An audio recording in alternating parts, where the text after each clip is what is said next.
Boa noite a todos. Em primeiro lugar, nós agradecemos sempre a Deus, a Jesus, aos amigos espirituais, aos espíritos amigos, que a todos proporcionou a nós a nossa chegada nessa casa de luz, nessa casa de paz, de amor cristão. Tenho a certeza que, a partir do momento em que aqui nós adentramos, já vamos nos impregnando dessas energias espirituais, aos quais os mentores amigos vão preparando o ambiente. E nós que muitas vezes, em nosso dia a dia, oscilamos entre o humor e a mágoa, entre a alegria e a tristeza, já interiorizamos a mensagem de Jesus, para pelo menos uma vez na semana, virmos aqui no Irmã Maria, em busca dessa alegria, dessa certeza, dessa felicidade. E quando nós chegamos, é natural que exista o abraço, o aperto de mão, o sorriso, a alegria, de todos aqueles que comungam o mesmo ideal, os mesmos objetivos. E dessa forma, nós vamos nos renovando, vamos nos fortalecendo. Para essa noite, nós agradecemos o convite do nosso Marcos, da nossa Tânia, dos dirigentes da casa, e também a presença de vocês, da atenção de sempre, de todo o carinho. Esse livro, Libertação, psicografado por Francisco Cândido Xavier, é o maior tratado de obsessão, ao qual inúmeras vezes nós incorremos nesse problema. Seria bom que todos nós que fôssemos espíritas pudéssemos ler, pudéssemos refletir, porque esse livro mostra a bondade, o carinho, o amor sublime de Deus por todos nós, sob as bênçãos de Jesus e sob a constante presença dos nossos anjos guardiões.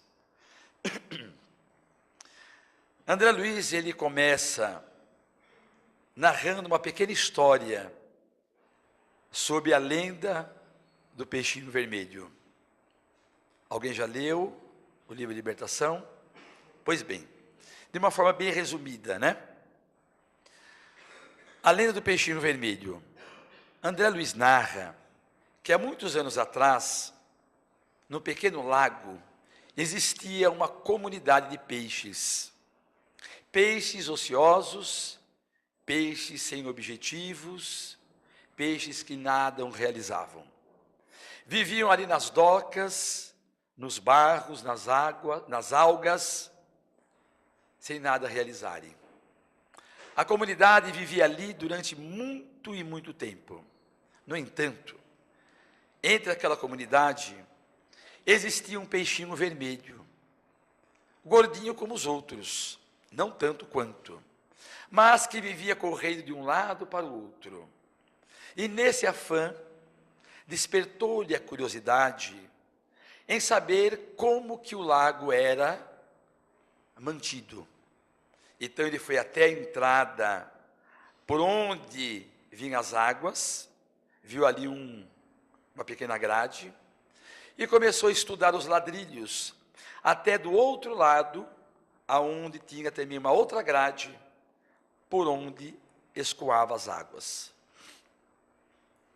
E realizando os estudos, nasceu a ideia o seguinte: o que existe além dessa grade? O que existe além do nosso lago? Então ele começou a estudar, fez algum regime, e ele um dia conseguiu ultrapassar aquela grade. Ele foi então num córrego, num riacho, num rio, chegou no oceano. Mas nesta caminhada, ele foi observando que em torno existia vidas totalmente diferentes daquelas que até então ele conhecia. À medida em que ele ia caminhando no rio, nos riachos, nos grandiosos rios até o mar, ele foi observando à beira grandes vegetações, animais, aves, grandes embarcações, pessoas portando outros meios de locomoção, mas mesmo dentro do mar, encontrou uma grande variedade de espécies. Ele não tinha habilidade de nada, até que um dia ele foi sugado por uma baleia, que segundo ele, aquele lago não passava de uma minúscula gota que não mataria a sede daquela enorme baleia. Mas no ventre da baleia ele orou ao Deus dos peixes, ao qual logo depois a baleia o expeliu, o jogou para fora. Ele começou a aprender a fugir dos problemas, e nesse afã de novo conhecer, ele chegou até um grupo de outros peixes que também gostavam de estudar, de realizar a caridade, a ajuda ao próximo, e ele se sentiu feliz. No dia a dia, ele vinha estudando. No dia a dia, ele conhecia outras regiões abissais, outros lugarejos da imensa mar oceano. Pois bem, um dia, nasceu-lhe a ideia de retornar ao lago e de dizer tudo aquilo que ele havia conhecido à comunidade aonde ele vivia. Então ele expôs a sua ideia aos dirigentes, que lhe aprovaram o seu objetivo. Ele despediu-se e fez o retorno, lá do oceano, do rio, do riacho. Quando nessa caminhada de retorno, ele foi pensando, né? Nossa, com certeza eles têm saudade de mim. Quando eu chegar lá, todos vão me abraçar e vão dizer assim: onde você esteve? Estivemos com saudade de você, da sua ausência, do seu corre-corre, das suas perguntas inúmeras.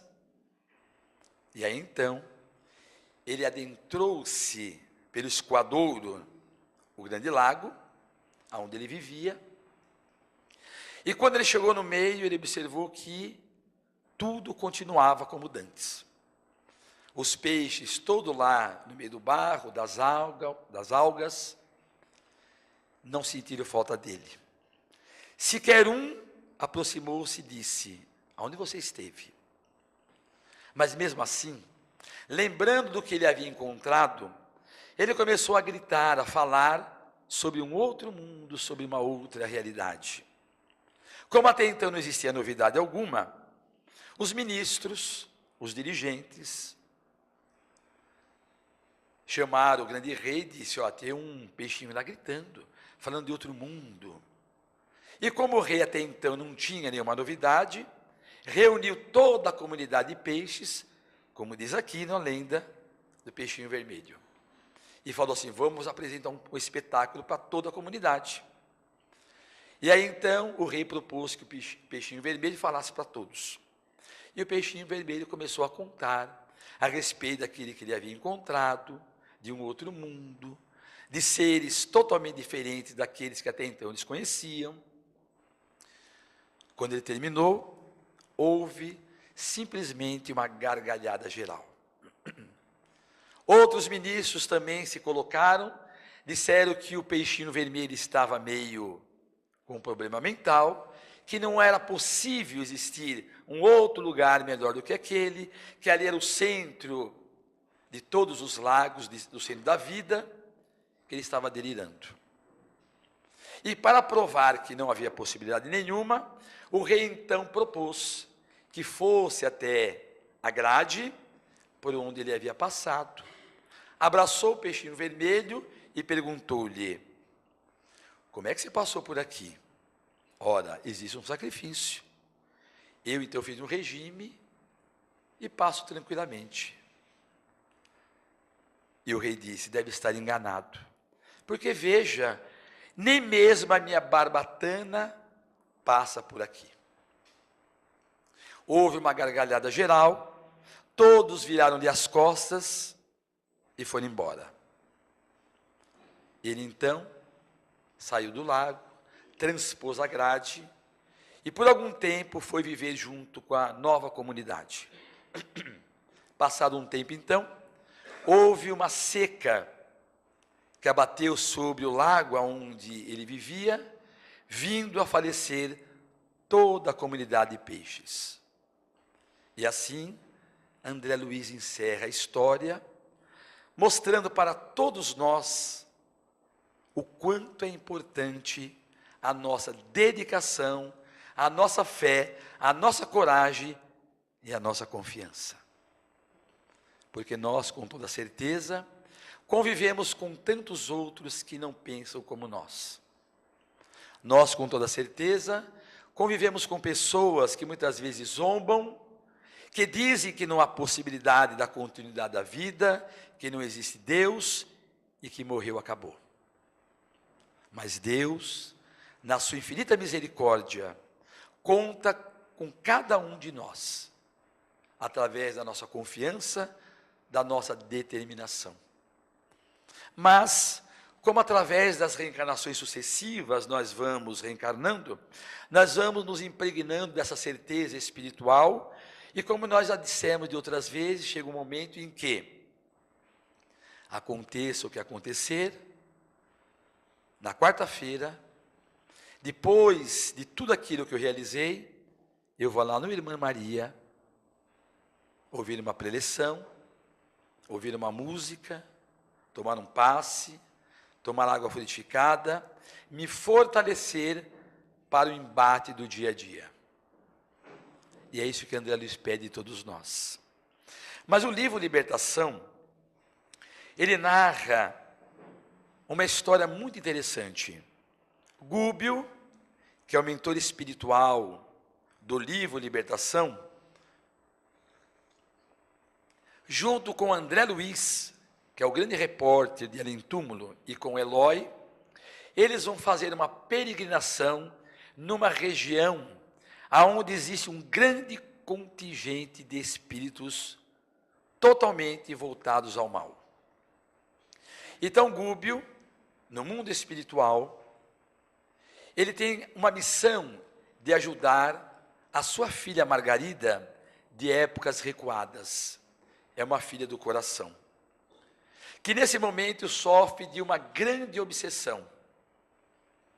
Obsessores a envolve de tal forma que o objetivo é fazer com que ela desencarne. Então, Gúbio, junto com André Luiz e Eloy, eles vão até um determinado local, onde vão receber orientações para aquele empreendimento. E o interessante, pessoal, é assim, é que no mundo espiritual existe um salão como esse, e num canto do salão existe uma cabine de cristal, aonde aqueles que estão presentes, como hoje, como nosso irmão Marcos realizou a oração, pedindo que todos elevassem o pensamento, assim acontece no plano espiritual, os pensamentos de todos convergem para aquela cabine de cristal, aonde mentores sublimes se materializam, saem da cabine e passam a orientar a todos.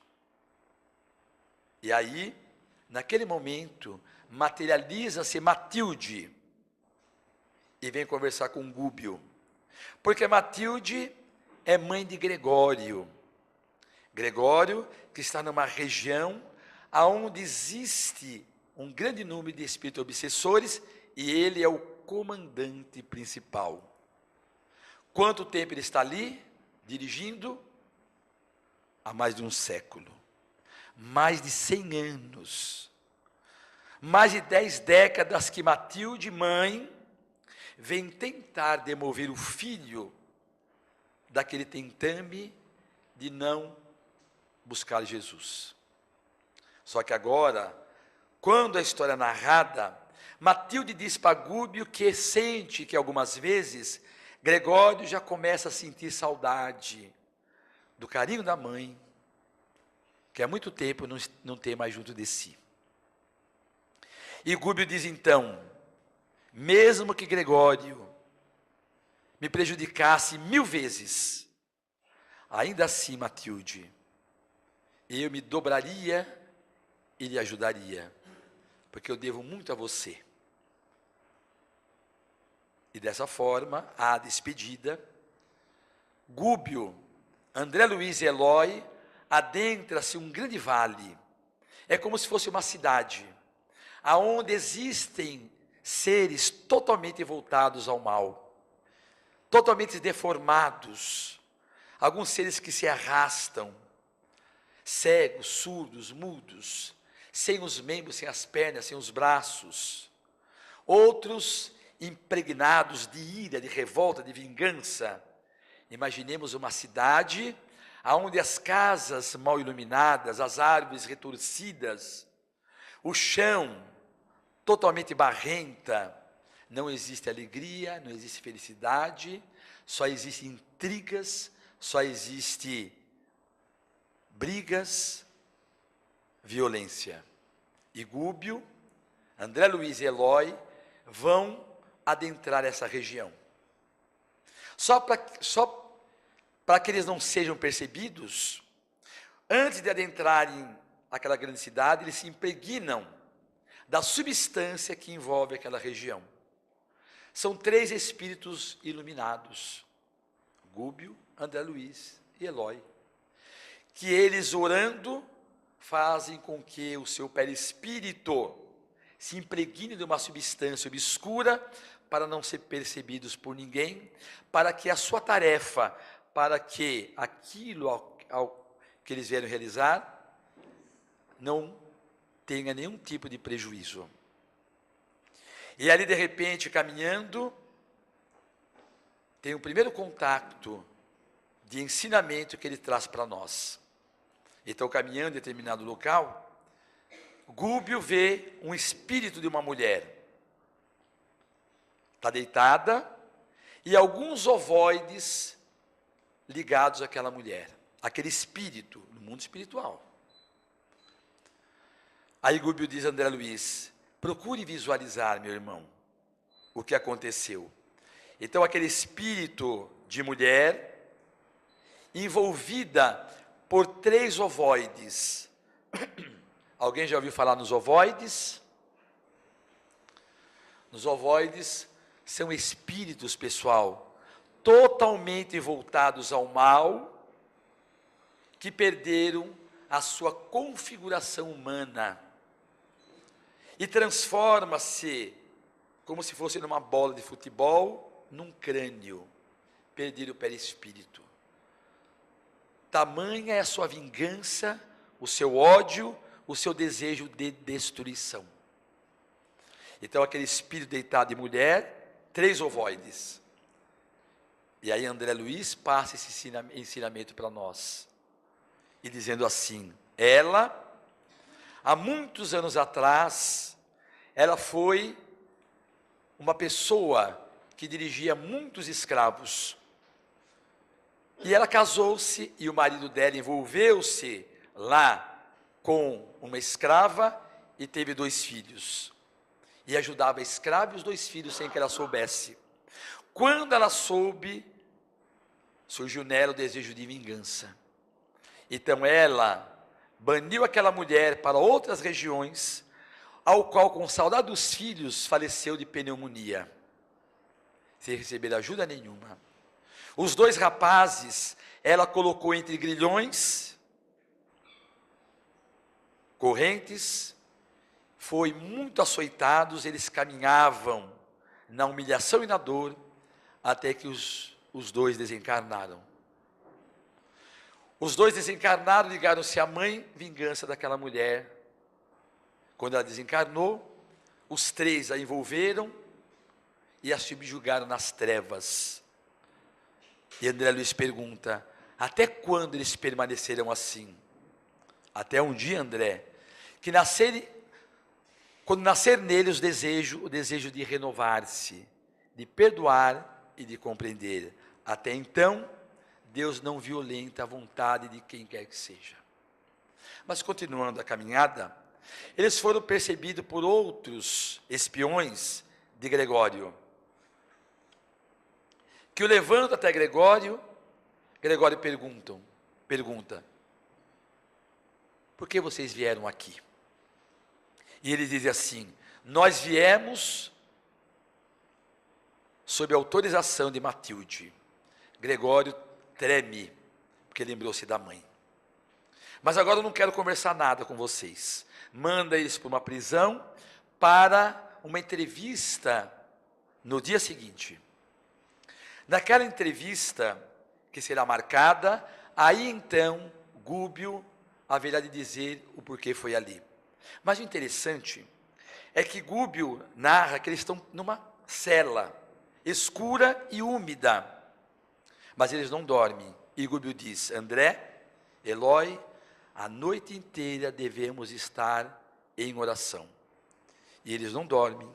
Próximo da grade, ele visualiza pela madrugada outras entidades que circulam.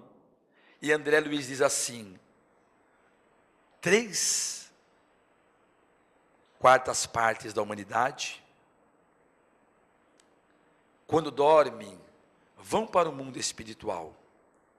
E quando não há o preparo da oração, da confiança em Deus, de uma boa leitura, alguns vão parar nessa região, André. Outros, no entanto, que já conseguem ler o Evangelho do Cristo, se dedicar ao próximo, realizar a caridade, quando o corpo descansa, eles são levados pelos espíritos amigos, pelos mentores espirituais, pelos anjos da guarda, as regiões sublimes, aonde o fortalece, aonde ajuda, para que eles continuem na mesma sintonia. No entanto, outros, dado a vingança, ao ódio, à malquerência, ao desamor, à mágoa, à tristeza, aportam nessa região. E André Luiz está ali próximo da grade, e ele narra um caso muito interessante de uma mulher casada, agora na madrugada, se desprendeu do corpo, está lá a mulher, conversando com um espírito vingativo.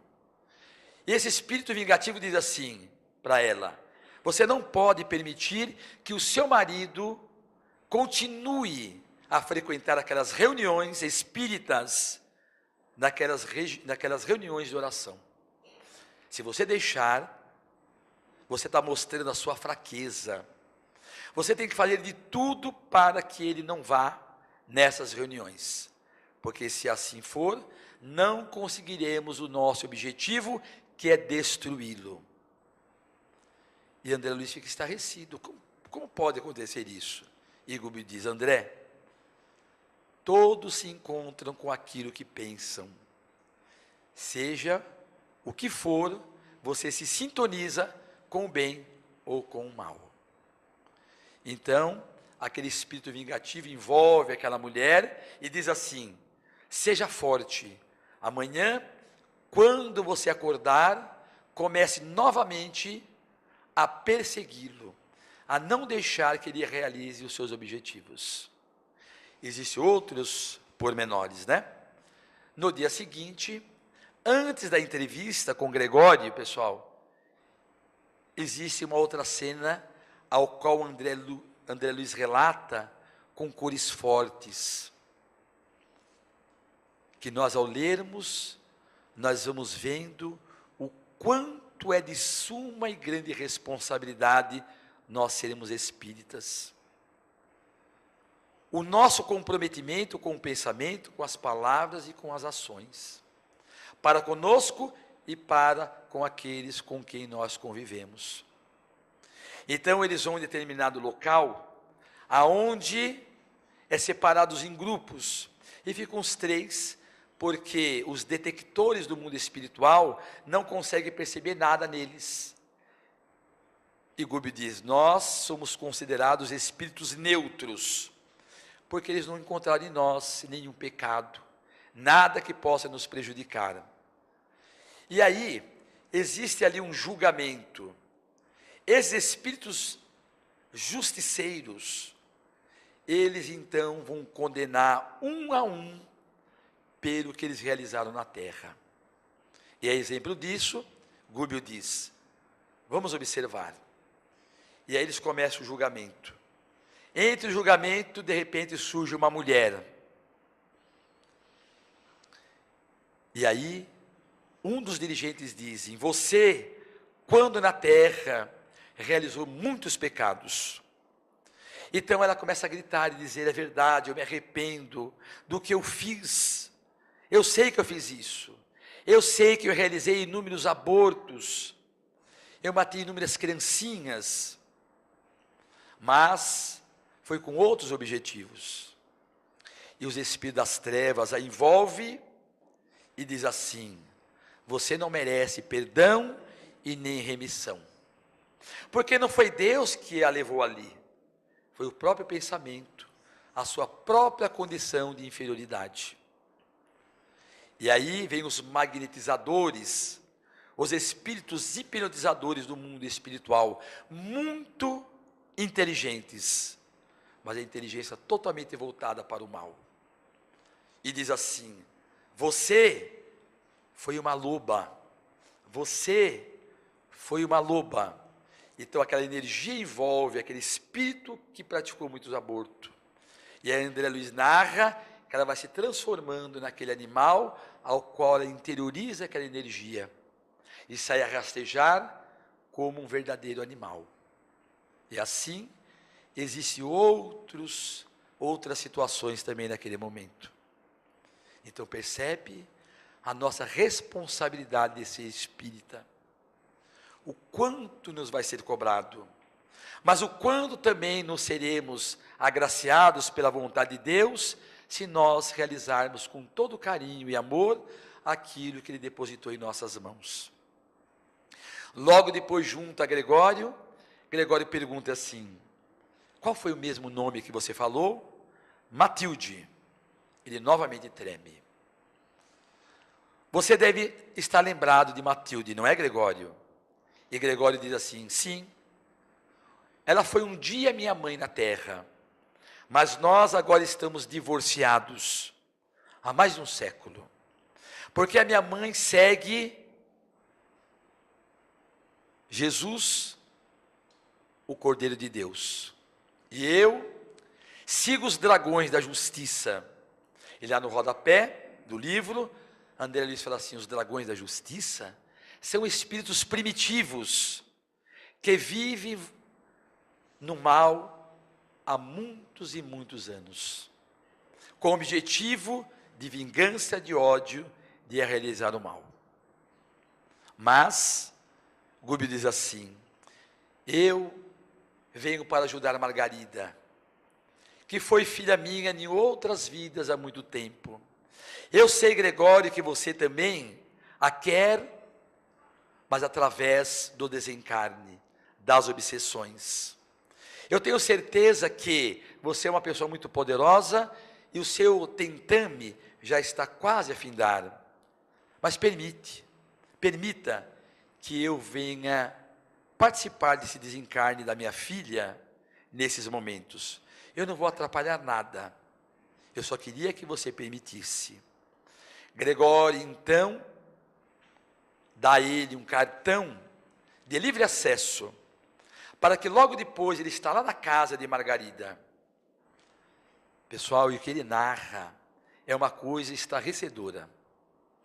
Porque Gúbio, adentrando-se a casa, o lugar aonde Margarida mora, junto com o esposo, é totalmente escuro, é totalmente cinza. Existem liames obscuros envolvendo todo o quarto, a sala, a cozinha, os compartimentos.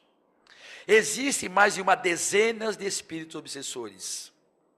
Existem inúmeros ovoides ligados a Margarida, tirando as suas energias, para que ela, ao desencarnar, ela possa ser mais uma a estar no comando de Gregório.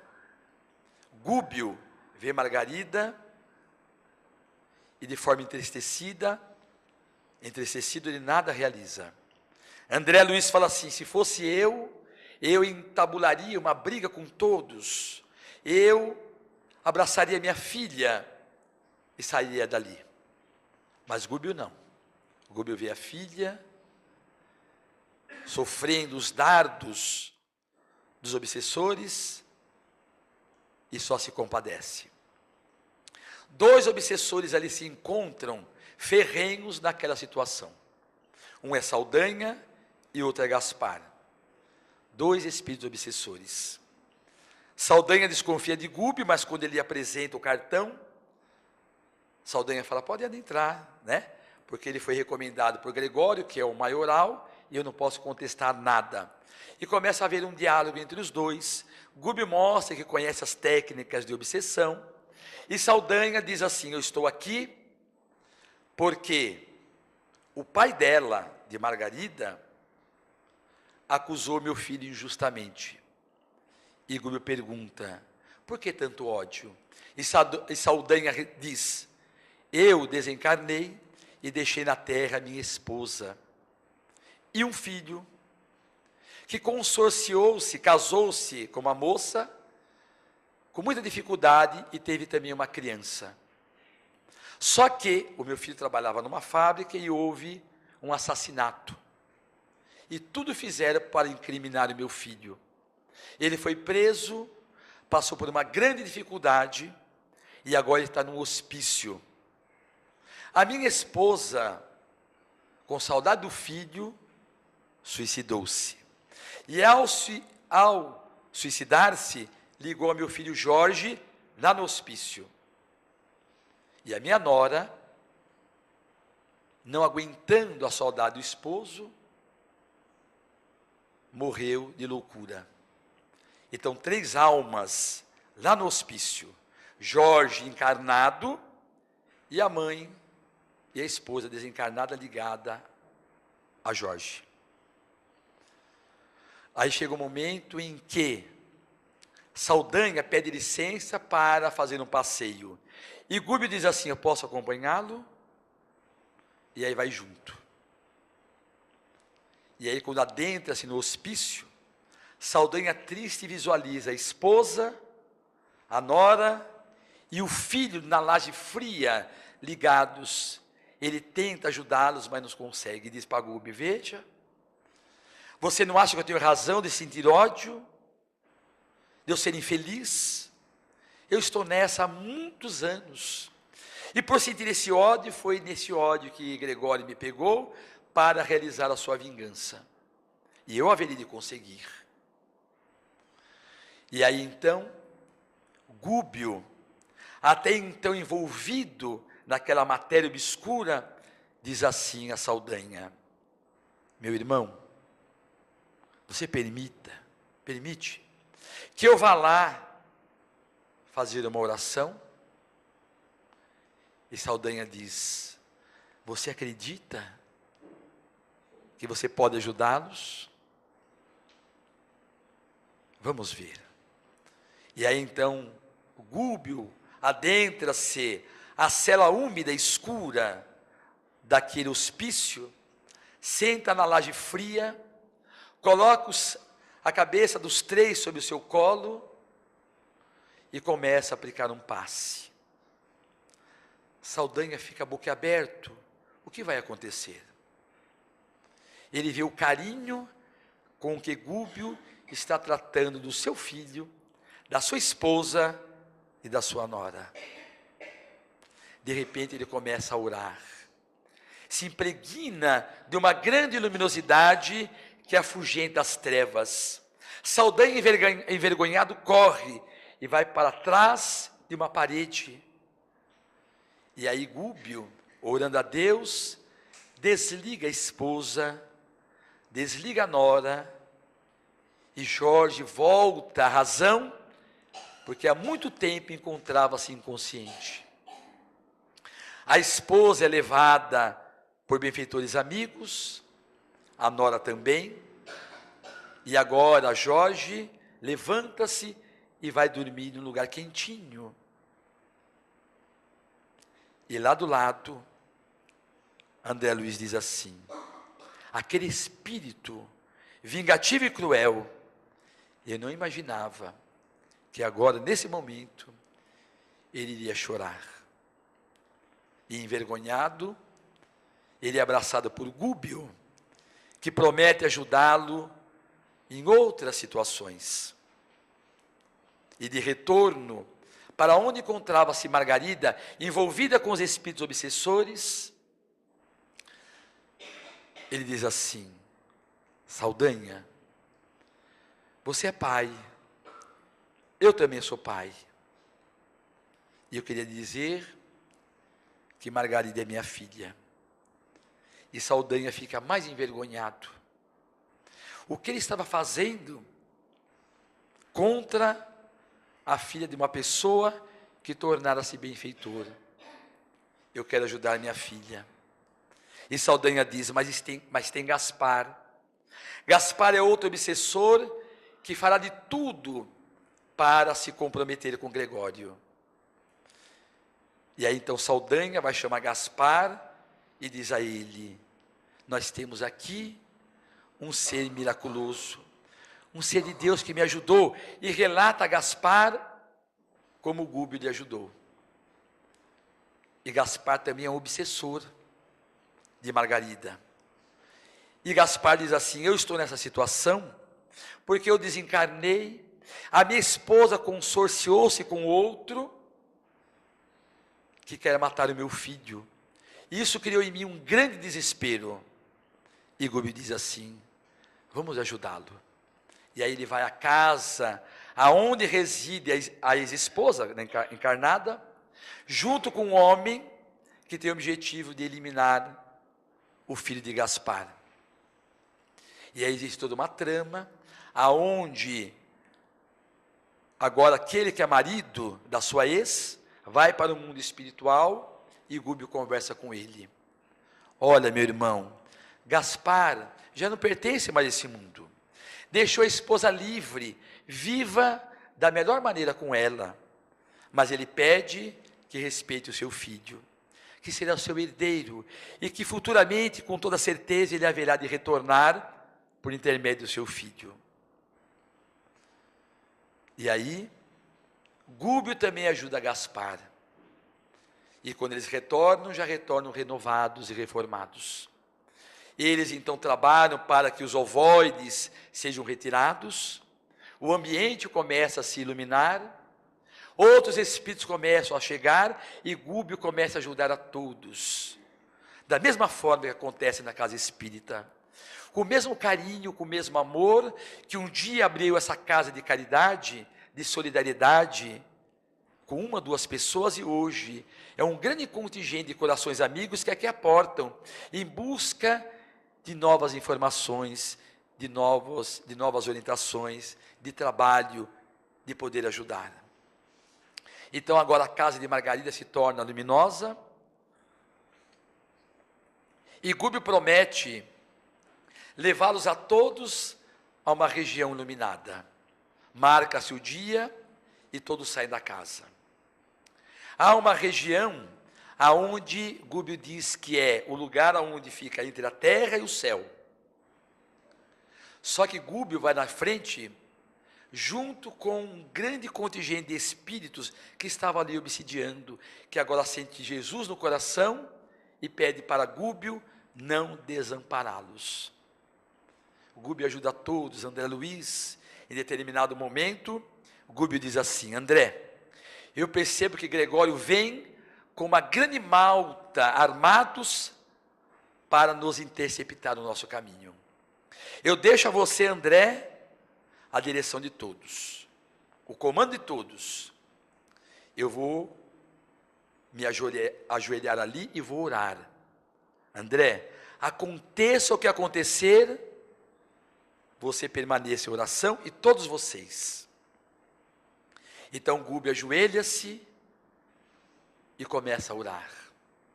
De repente surge Gregório, fortemente armado, com uma grande malta de animais e de pessoas, espíritos, fortemente armado. E diz a ele: covarde, levanta-se, para que nós possamos duelar, e eu vou mostrar a minha força. O Gúbio permanece em oração. E ele diz assim: se você não levantar, eu mesmo haverei de levantá-lo. e através de socos e pontapés, eu te mostrarei quem eu sou. Quando ele vai em direção a Gúbio, surge uma luz, que materializa-se num perfil de mulher, e diz assim: Gregório, só essa palavra, e ele fica parado, e naquele momento ele diz assim: com certeza deve ser um sortilégio. André Luiz fala, é a última luta de Gregório contra o mundo espiritual. Eu não acredito, deve ser alguma miragem, alguma coisa sobrenatural. Mesmo assim eu haverei de destruí-los, a você Gúbio e a você visão do mundo espiritual. Então quando ele vai para cima, aquela luz vem, materializa-se num perfil feminino de uma mulher, levanta-se o véu e diz assim: Gregório, meu filho. E ele diz: mamãe, minha mãe, e cai por terra. Naquele momento, Matilde aproxima-se, abraça Gregório, ora e diz: Gúbio, muito obrigado. Eu lhe serei eterna por esse objetivo alcançado. Deixo aqui o meu tesouro, que para muitos prejudicou, mas para mim é uma pérola que eu carregarei no escrino da minha alma. Então ela agradece a todos, volta-se para o mundo espiritual, o Gúbio volta a si, pega Gregório e todo aquele cortejo parte em direção ao infinito. Essa, de uma forma resumida, é a história do livro Libertação. Que possamos ler e compreender a importância dos ensinos dos Espíritos para todos nós.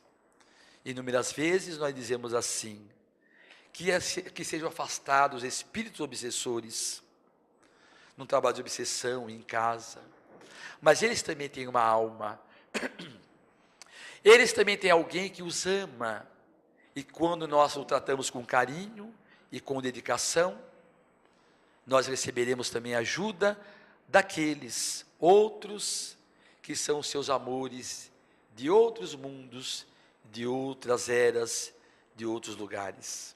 Desta forma, uma vez mais, a gente agradece o carinho, a atenção, o respeito de todos vocês, e que dê retorno aos vossos lares, que possam levar essa confiança, essa certeza do mundo espiritual, lembrando da historinha do peixinho vermelho.